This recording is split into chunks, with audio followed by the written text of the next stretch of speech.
Divyansh academy YouTube channel में आपका स्वागत है। मैं आर.के. तिवारी अपने संविधान की क्लास को आगे बढ़ाते हुए आज उपराष्ट्रपति नामक टॉपिक पर चर्चा शुरू करते हैं। आप लोग इसे अच्छे से देखें। उपराष्ट्रपति का टॉपिक संविधान की दृष्टिकोण में जीएस के पार्ट का एक अहम भाग माना जाता है। बड़े ही अच्छे से हमने छोटे छोटे बिंदुओं पर बोर्ड में चिन्हित कर रखा है, जिस पर हम टॉपिक वाइज अपने प्रश्नों को कनेक्ट करते हुए कॉन्सेप्ट पर चर्चा करते हैं। तो चलिए हम लोग शुरू किया जाए। भारतीय संविधान अनुच्छेद 63 के द्वारा यह कहता है कि भारत में एक उपराष्ट्रपति होगा। तो उपराष्ट्रपति की जानकारी संविधान किस अनुच्छेद से प्रदान करता है? अनुच्छेद 63 के द्वारा। अनुच्छेद 63 का जो लक्ष्य है वह संविधान में यह बताना है कि संविधान में एक उपराष्ट्रपति होगा। यही उपराष्ट्रपति राष्ट्रपति की अनुपस्थिति में राष्ट्रपति के कार्यों को करने के लिए एक पद के रूप में संविधान में सृजित किया गया है। लेकिन इसी के समकक्ष अगर अनुच्छेद 64 का दृष्टिकोण देखें तो अनुच्छेद 64 कहता है कि उपराष्ट्रपति राज्यसभा का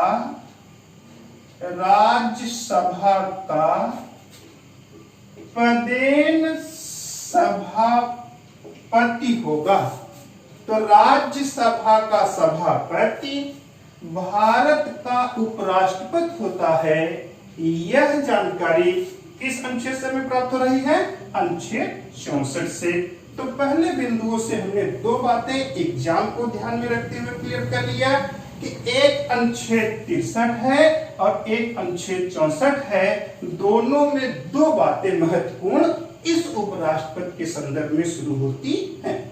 इस तरीके से कौन सा ऐसा व्यक्ति होगा जो भारत का उपराष्ट्रपति हो सकता है, इसके लिए इसकी कौन सी योग्यता होनी चाहिए, यही जानना अगले बिंदु का अपना एक अहम रोल बनता है। अर्थात उपराष्ट्रपति की जो योग्यता होती है वह पहली योग्यता के रूप में व्यक्ति भारत का नागरिक हो। पहली योग्यता बनेगी कि ऐसा व्यक्ति जो भारत का नागरिक हो वह उपराष्ट्रपति के योग्य माना जाएगा। दूसरी बात होती है कि व्यक्ति 35 वर्ष की आयु को पूरा कर चुका हो, यानी 35 वर्ष की आयु से कम न हो, वह योग्य मान लिया जाता है। लेकिन यहीं पर मैं आपको क्लियर कर देना चाहता हूं कि ये उपराष्ट्रपति की न्यूनतम योग्यता होती है कि व्यक्ति 35 वर्ष की आयु से कम न हो। लेकिन कोई व्यक्ति उपराष्ट्रपति के लिए अधिकतम कितनी आयु रखता होगा, यह संविधान में मौन है। अर्थात संविधान उपराष्ट्रपति बनने के लिए अधिकतम आयु का कोई भी जिक्र नहीं करता है। तो दोनों बातें हमको समझ में आ गई कि एक है कि 35 वर्ष की आयु पूरा कर चुका हो। तीसरी योग्यता होगी कि व्यक्ति राज्यसभा का सदस्य बनने की योग्यता रखता हो। बहुत इंपॉर्टेंट पॉइंट है कि अगली योग्यता जो होगी वह क्या हो जाएगी? राज्यसभा का सदस्य बनने की जो योग्यता रखेगा वही व्यक्ति क्या बनेगा? उपराष्ट्रपति के योग्य होगा। चौथी योग्यता अगर होगी कि व्यक्ति लाभ के पद पर न हो, ऐसे व्यक्ति को उपराष्ट्रपति के योग्य माना जाता है। तो उपराष्ट्रपति का हमने सेकेंड पॉइंट जो अपने समझने के लिए रखा वह आपको योग्यता हो गई। यहीं पर अगर हम थोड़ा सा प्रश्न बना करके आपको समझा दें तो बहुत ही अच्छे से आप समझ जाएंगे। पिछले वीडियो में हमने जो राष्ट्रपति की चीजें बताई उसकी सभी योग्यताएं ऐसे ही हैं, लेकिन इसमें थोड़ा सा डिफरेंस है। जैसे अगर कहा जाए कि उपराष्ट्रपति बनने के लिए क्या योग्यता नहीं होनी चाहिए, उसमें हो जाए भारत का नागरिक होना चाहिए, 35 वर्ष की आयु पूरा कर लिए होना चाहिए, राज्यसभा का सदस्य होने की योग्यता रखनी चाहिए, लोकसभा सदस्य बनने की योग्यता रखनी चाहिए। तो क्या प्रश्न हमारा इसमें से क्या हो गलत हो जाएगा? लोकसभा का सदस्य बनने की योग्यता राष्ट्रपति धारित करता है, जबकि राज्यसभा का सदस्य बनने की योग्यता कौन धारित करता है? यहाँ पर उपराष्ट्रपति धारित करता है। तो अब आप इस बात को अच्छे से समझ गए होंगे। चलिए अगले बिंदु को हम देखें।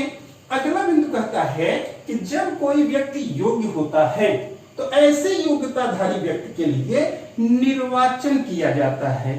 इनका निर्वाचन कुछ राष्ट्रपति जैसे चलता है, जैसे इनका भी निर्वाचन अप्रत्यक्ष तरीके से किया जाता है, एकल संख्मणी मत पद्धति के द्वारा गुप्त मतदान के रूप में किया जाता है। इनके निर्वाचन के लिए 20 व्यक्तियों का प्रस्ताव और 20 व्यक्तियों का अनुमोदन होना चाहिए।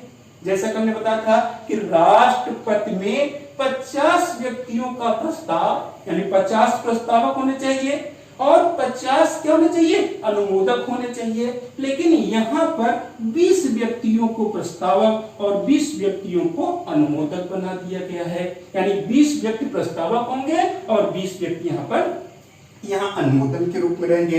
ये इनके जब इस प्रकार के निर्वाचन में जो निर्वाचक मंडल होते हैं, वे निर्वाचक मंडल में जो लोग भाग लेते हैं, इसमें संसद के दोनों सदन कौन कौन से आप जानते हैं? संसद के 2 सदन में यहाँ पर राज्यसभा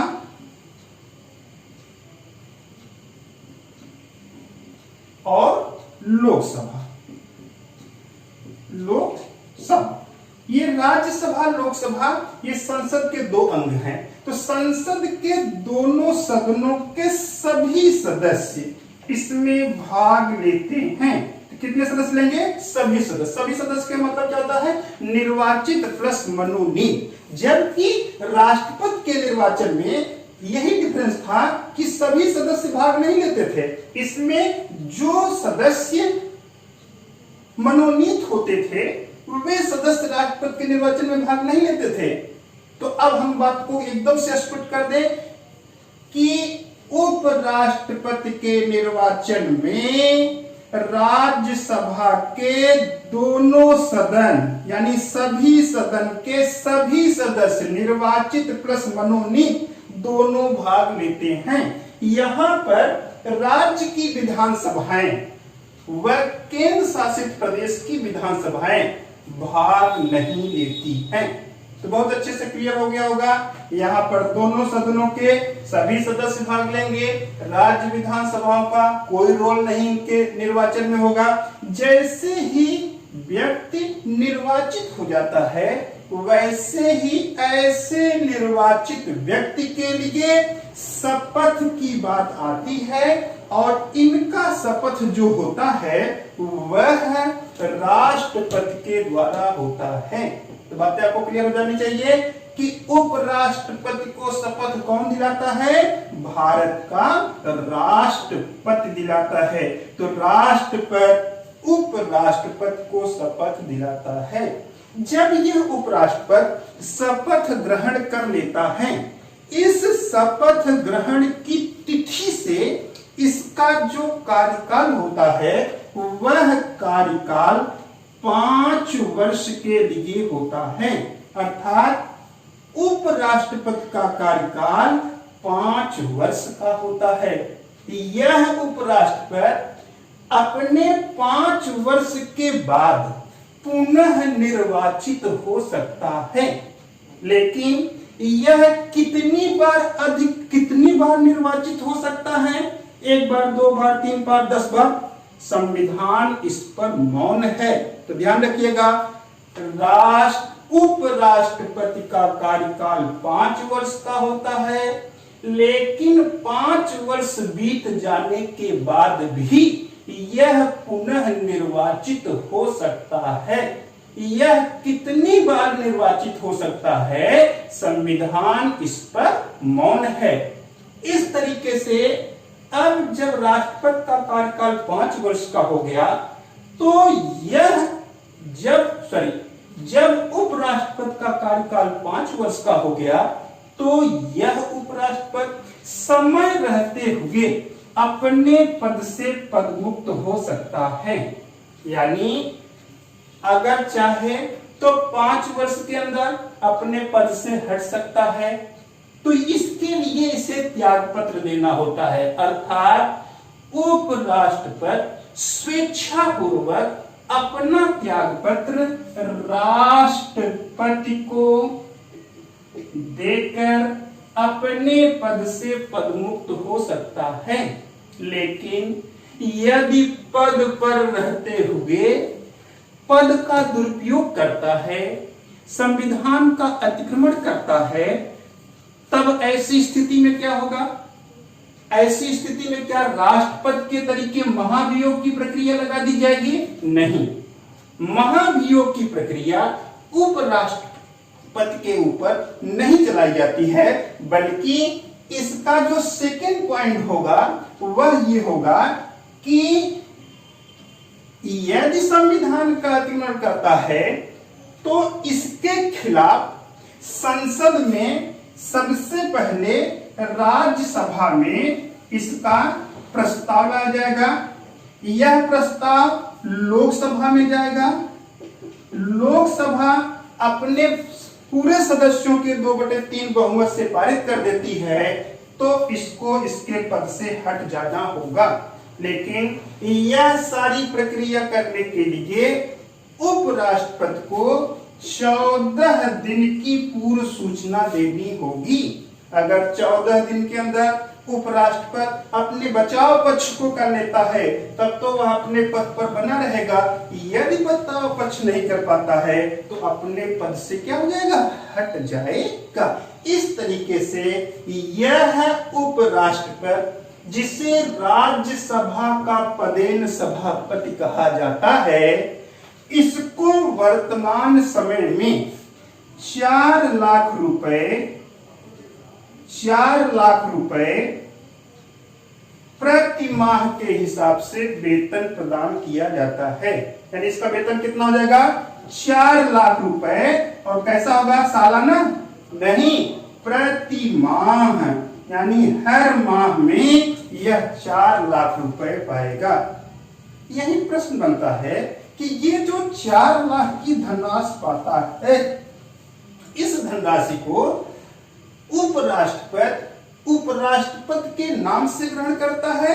नहीं, यह 4 लाख रुपए की धनराशि उपराष्ट्रपति राज्यसभा के पदेन सभापति के रूप में ग्रहण करता है। तो आपको बात एकदम से क्लियर हो गई होंगी कि ये उपराष्ट्रपति क्या करता है? वर्तमान समय में ये लोकसभा के अध्यक्ष के बराबर वेतन पा रहा है और अपने वेतन को राज्यसभा के सभापति के रूप में प्राप्त कर रहा है। तो इस तरीके से ये जो उपराष्ट्रपति का पद बनाया गया है, यह इसीलिए बनाया गया है कि यदि कभी राष्ट्रपति किसी कारण से अनुपस्थित होता है, अस्वस्थ होता है, तो उसके स्थान को भरपाई के लिए उपराष्ट्रपति का पद बना रहे। ऐसी स्थितियां कम होती हैं। अगर ऐसी स्थितियां कम होती हैं, तो क्या इनको ऐसे बैठ करके वेतन दिया जाएगा? नहीं, इनको वेतन राज्यसभा के कार्यों के लिए दिया जाता है। अर्थात अंतिम बिंदु के रूप में हम आगे बढ़ते हैं कि उपराष्ट्रपति के कुछ कार्य एवं उनकी शक्तियां होती हैं।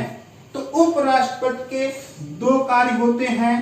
एक कार्य तो होता है राज्यसभा का, राज्यसभा का सभापति होता है सभापति के रूप में, और दूसरा कार्य होता है राष्ट्रपति की अनुपस्थिति में, यानी यहां पर जब राष्ट्रपति अनुपस्थित होता है तो उसके स्वरूप में जब यह कार्य करता है तब इसका क्या कार्य होता है। हमने बहुत संक्षिप्त में लिख दिया है इसको कि राष्ट्रपति की अनुपस्थिति में इसका जो कार्य होगा। तो एक बिंदु को देख लिया जाए कि यह जो होता है राज्यसभा के सभापति का रूप धारण करता है, लेकिन यह राज्यसभा का सदस्य नहीं होता है। बहुत अच्छे से प्रश्न आता है कि आगे अभी आपको हम जब संघ विधान मंडल पढ़ाएंगे, राज्यसभा लोकसभा बताएंगे, तो हम कार्यकाल बताएंगे कि राज्यसभा का कार्यकाल 6 वर्ष का होता है, लोकसभा का कार्यकाल 5 वर्ष का होता है। तो बहुत बार ऐसे प्रश्न बने हैं और विद्यार्थियों में बहुत बार ऐसे कंफ्यूजन क्रिएट होते हैं कि जब राज्यसभा का कार्यकाल 6 वर्ष का होता है तो उसके सभापति का कार्यकाल 5 वर्ष क्यों होता है।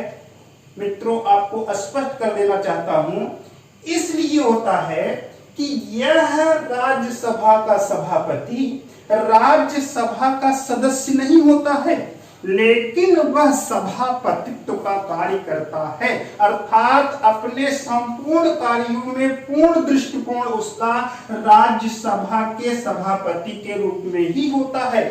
अकस्मात स्थितियां बन जाती हैं कि कभी कभी अगर राष्ट्रपति महोदय अनुपस्थित हो जाते हैं, बीमार हो जाते हैं, मृत्यु की स्थिति में आ जाते हैं, ऐसी स्थिति में उपराष्ट्रपति महोदय अपने कार्य को करने लगते हैं।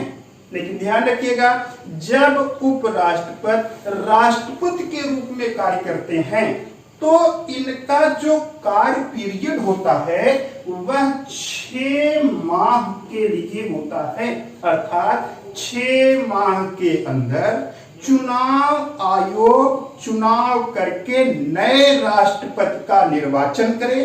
जैसे ही नए राष्ट्रपति का निर्वाचन हो जाता है तब यह उपराष्ट्रपति राष्ट्रपति को पद देकर के अपने पुनः मूल पद पर आ जाता है और यह राज्यसभा का सभापति बन जाता है। जब यह राज्यसभा का सभापति राष्ट्रपति बनता है तो ये पद खाली हो जाता है। इस पद की संचालन जो शुरू होता है वह राज्यसभा का उपसभापति करता है, लेकिन वह उपराष्ट्रपति नहीं बनता है, वह उपराष्ट्रपति नहीं होता है। तो मेरी बातों को आप बहुत अच्छे से क्लियर समझ गए होंगे। मैं दोनों बिंदुओं को क्या किया, एक बिंदु बताना चाहता हूं कि जब व्यक्ति राज्यसभा के सभापति के रूप में कार्य करता है तो इसके द्वारा किया गया कार्य विधिमान्य होता है, लेकिन जब उपराष्ट्रपति राष्ट्रपति के रूप में कार्य करता है तो जो कार्य राष्ट्रपति के रूप में करता है वह कार्य पूर्णतः विधिमान्य कर लिया जाता है।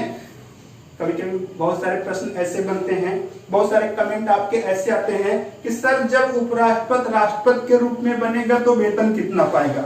आपको स्पष्ट कर देना चाहता हूं कि जब उपराष्ट्रपति राष्ट्रपति का कार्य करता है तब वह राष्ट्रपति की समस्त सुख सुविधाओं का उपभोग करता है, राष्ट्रपति के बराबर वेतन पाता है, राष्ट्रपति की समस्त शक्तियों का वह प्रयोग करता है और वही शक्तियां विधिमान्य कर ली जाती हैं। तो बहुत ही संक्षिप्त में आपने उपराष्ट्रपति के पूरे टॉपिक को आप समझ गए होंगे।